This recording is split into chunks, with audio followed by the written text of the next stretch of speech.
Carol Esponza. Cláudio, eu queria tocar no assunto do PIX e das instituições financeiras, porque é o terrorismo que a gente está assistindo, inclusive do ministro da Economia, né, falando que a gente vai ficar sem PIX. É sempre um terrorismo completamente desproporcional que a gente está vivendo. E que as companhias precisariam ter regras de compliance mais maiores, né, para poder atender, então, toda essa regulamentação. Né? Um pouco do que a gente viveu ali na Magnitsky, quer dizer, qualquer empresa, né, qualquer banco que tivesse a conta de um ministro, por exemplo, não estaria fora do sistema financeiro internacional. E na cabeça do PT, isso prejudicaria, né, empresas inocentes que não têm como saber, bancos que não têm como saber que estavam lavando dinheiro para o PCC. É pouco provável que isso esteja acontecendo em bancos grandes, mas a gente sabe que isso acontece em fintechs, né? O que eu venho falando é só você não lavar dinheiro para o PCC que você não vai ficar fora do sistema financeiro internacional. É simples. Mas a gente sabe também que tem uma rede, né, intrincada aí, e acaba que respinga em muita gente que não fez o trabalho de compliance, assim. Tu entendeu o quanto isso é terrorismo, mas o quanto isso é um risco real, assim, não de PIX, disso tudo é mentira, é óbvio, assim, mas quanto seria um impacto nas empresas, assim, nos bancos, nas fintechs e de um risco indireto. Eu vejo isso,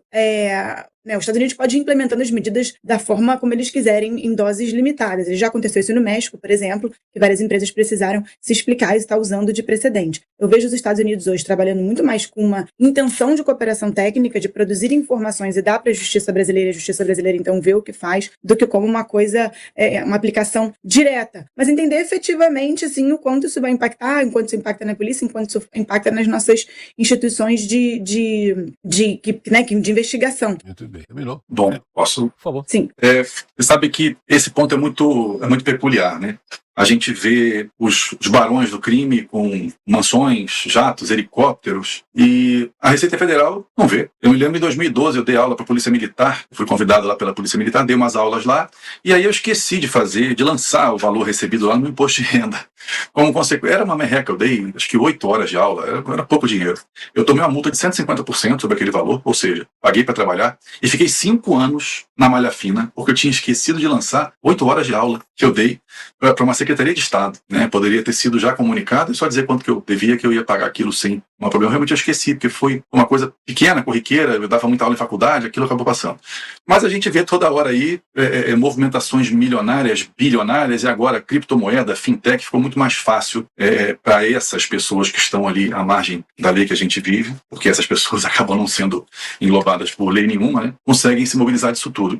Em 2017, eu consegui autorização do Exército Brasileiro para comprar 2 armas de fogo, porque o armamento que a gente tinha aqui no Rio de Janeiro até 2019 era muito ruim. Então, como eu estava ali, né, no combate diário, e aqui no Rio você sai para trabalhar sendo policial, você pode enfrentar um combate na porta da sua casa, né? A verdade é essa. Eu consegui autorização do Exército Brasileiro para importar 2 pistolas da Áustria. O banco do qual eu recebi o meu salário na época, um dos maiores bancos do Brasil inteiro, eu precisava fazer o pagamento via SWIFT, né, internacional. O banco não aceitou fazer a transferência do valor que eu tinha que pagar para fabricante de arma, eu com autorização do Exército Brasileiro. O banco simplesmente se negou a fazer a transferência, porque disse que aquilo ia contra as diretrizes éticas que eles tinham estabelecido, a aquisição de armas de fogo. Olha, tem hora que me falta até... Acho que não faltam palavras, me falta ar para falar sobre o asco que eu sinto quando vejo essa hipocrisia da Receita Federal, das instituições banqueiras tradicionais e de todos os órgãos de controle que fecham os olhos para o que de fato deveriam ver. Aí aparece um Vorcar e um careca do INSS que conseguiram tirar de nós bilhões de reais. Mas as 8 horas de aula que o Sávio deu lá para a PM, meu Deus do céu, eu fui tratado como se fosse um bandido quando fui na Receita Federal. Então, a gente passa por uma crise que, no fim das contas, aqui no Brasil, é uma crise de fundo moral.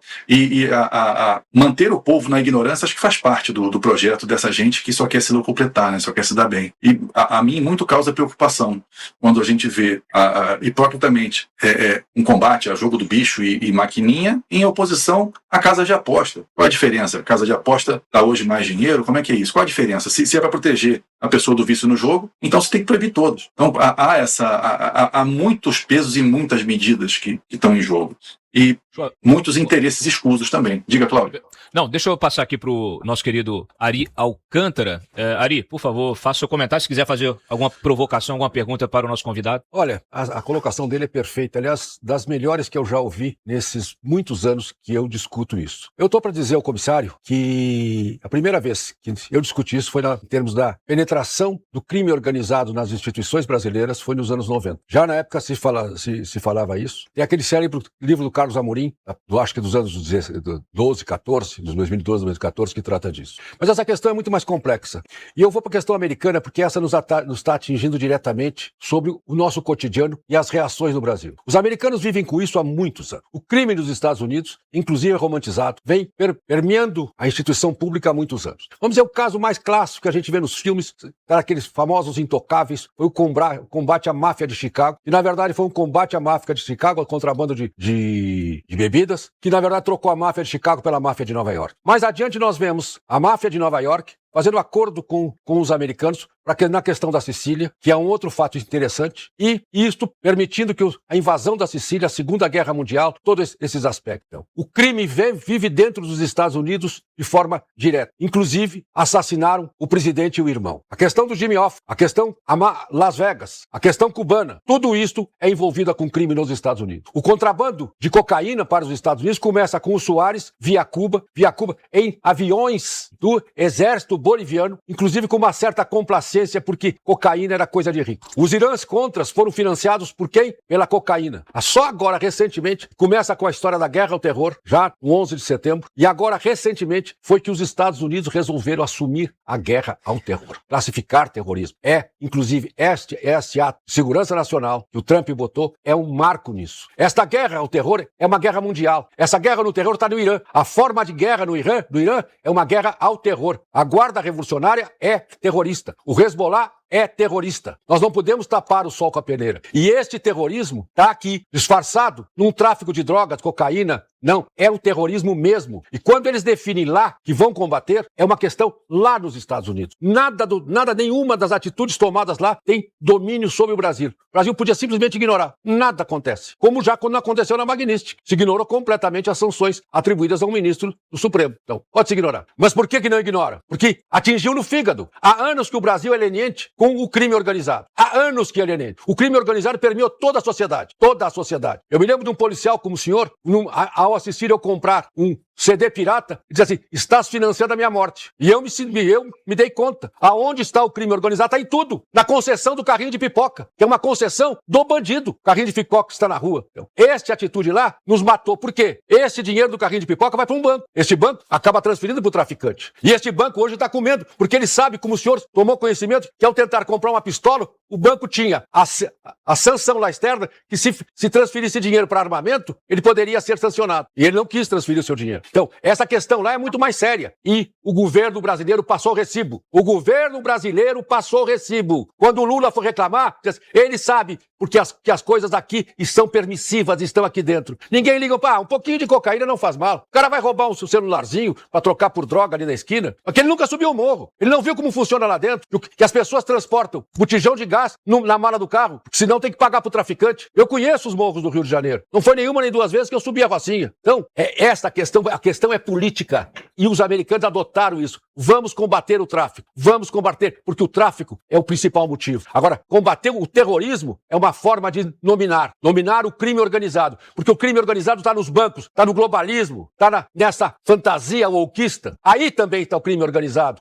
Isso não é esquerda-direita. Isto é uma tentativa de domínio que acabou na União Soviética e se transformou num crime generalizado no mundo. E é isso que está sendo combatido. Tem conivência de países? Tem. O Triângulo de Ouro, que faz o contrabando de anfetamina, que está envenenando os americanos, é uma atitude política determinada. Todo mundo sabe disso, os americanos sabem disso. Então, hoje, eles definiram lá dentro. E deram oportunidade ao Brasil várias vezes. Entrem conosco, botem nos escudos das Américas, queremos a parceria, queremos que vocês entrem conosco. O governo brasileiro fez como não fosse com ele. Não é comigo. Não é comigo. Escudo das Américas?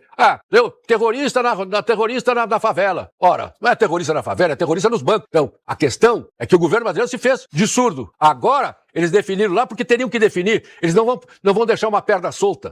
Então, agora, o governo brasileiro perdeu a oportunidade. Inclusive, perdeu a oportunidade de negociar as ações internas aqui. Perdeu a oportunidade. E vai custar caro para o Brasil isso. Porque quando dizem, o agro vai sofrer, o turismo vai sofrer. Como? O agro faz parte da bandidagem, faz parte do crime, faz parte do PCC e do PC? PCC e PCV? Desculpe o erro, foi ato falho. Mas, então, essa é a questão. O comissário está perfeito, supermeia. Imaginar que o policial vá combater? Não.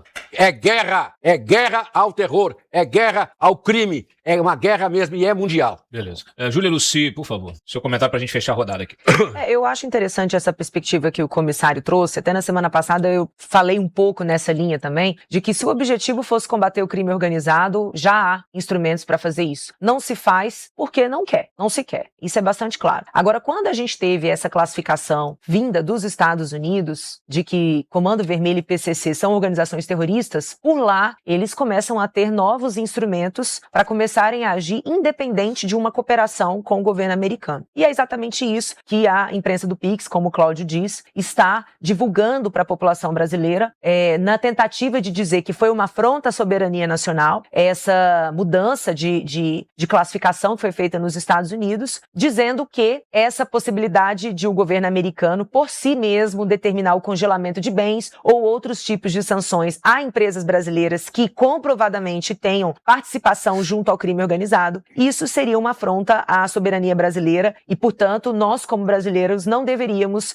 nos contrapor a isso. Agora, chega a ser um argumento tão cínico, porque se para o brasileiro não faz diferença do ponto de vista prático se o PCC e o CV são considerados organizações terroristas ou criminosas, para nós também não faz a menor diferença se essas empresas que sejam partícipes do crime organizado, se elas tenham tido oportunidade de se defender ou não, se elas participaram ali mesmo que momentaneamente ou não. O que importa para o brasileiro é que essa sangria toda da violência no Brasil, nas cidades brasileiras, seja estancada. Eu passei o final de semana, por exemplo, em São Paulo, e é assustadora a forma como uma pessoa precisa se comportar em São Paulo. Você não pode andar à rua com o celular na mão. Olha, toma cuidado que o menino que está entregando o Uber aqui, está entregando a comida, pode ser a pessoa que vai roubar seu celular. E por que chegou nesse estado de coisas? Porque existe sim um conluio, infelizmente, entre o poder público e essas organizações que estão mais do que ramificadas. Eu quero aproveitar aqui a presença do comissário e perguntar para ele, comissário, se da mesma maneira que para nós aqui não faria diferença se houvesse a intenção de combater o crime, se essas organizações são consideradas terroristas ou não, se para os Estados Unidos também não faz diferença essa classificação ou sim, faz toda a diferença do ponto de vista de instrumentos de ação que agora o governo detém em relação às empresas que comprovadamente aqui no Brasil tenham participação junto a essas organizações. Obrigado pela sua intervenção. Sem entrar em questão de opiniões políticas, eu vou citar aqui Juscelino Kubitschek. Tem uma frase dele que eu acho muito interessante, que ele diz: eu não tenho compromisso com o erro. Eu acho que isso deveria ser uma máxima de todos nós. A gente não pode ter compromisso com o erro. E se em 2013 houve um erro de não incluir na lei antiterrorismo a intimidação da população, o uso de violência extrema, a ameaça à segurança nacional, por que a gente não aproveita essa oportunidade de ouro que está sendo dada agora, que esse assunto entrou novamente em voga, e por que a gente não faz, então, alteração dessa legislação? Quando eu disse que não faz diferença, porque na prática a gente quer ver a punição daqueles que são os criminosos. Mas é óbvio que a gente tendo mais instrumento para punir, vai ficar muito melhor. O que a gente precisa estar muito atento, a minha graduação é Direito, depois é que eu virei sociólogo. E eu lembro que uma das coisas mais complicadas para um acadêmico de Direito, quando está lá aprendendo ainda sobre o direito penal, são as distinções conceituais entre o latrocínio e o homicídio, em algumas modalidades de homicídio. Porque o latrocínio é um crime contra o patrimônio, mas no final a vítima está morta. E o homicídio é um crime contra a vida. Da mesma forma, a vítima está morta. Então, para um parente de alguém que tenha sido morto por um criminoso, pouca diferença vai fazer na prática se essa pessoa vai passar anos na cadeia por conta de estar respondendo a um crime de latrocínio ou de homicídio. O que essa pessoa quer é que o criminoso fique na cadeia. Então, eu lembro quando era ali 2007, se eu não me engano, eu estava trabalhando em combate à milícia, na DRACO, Delegacia de Repressão às Ações Criminosas Organizadas. E a gente descobriu, naquela ocasião, que uma das maiores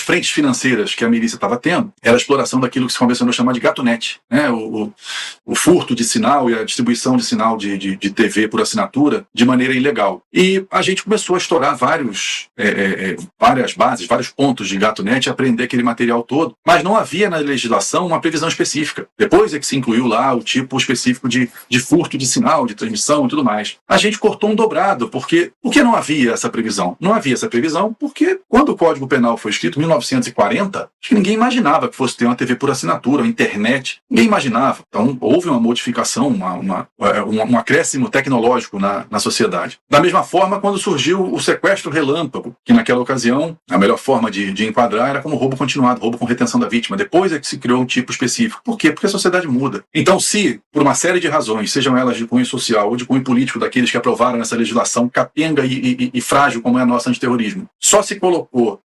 perfumaria, etnia, religião, são crimes importantes que devem ser combatidos, mas já existe legislação específica, por exemplo, para você combater crimes de discriminação, preconceito, já existe. Então, se existe essa legislação e dá para você incluir também uma punição maior, enquadrando como terrorismo, por que não pegar então as organizações criminosas e permitir que pela prática, pelos meios utilizados, também se enquadre como terrorismo? Porque aí vai passar a fazer diferença pela possibilidade que a gente vai ter de trazer uma justiça mais efetiva, de tirar de circulação essas pessoas que devem ser tiradas de circulação, né? Sair do argumento meramente conceitual, sair de uma falácia que estaria havendo uma invasão à nossa soberania, um desrespeito à nossa soberania, porque não se trata de nada disso. A gente está tendo uma chance de ouro de ter algum tipo de apoio para combater essa loucura que é o crime nas grandes cidades do Brasil, e hoje as médias também já estão passando por isso. Você vai em qualquer cidade aí que tem mais de 100 mil habitantes, já tem comando isso, comando aquilo, já tem tráfico com arma longa. Então, assim,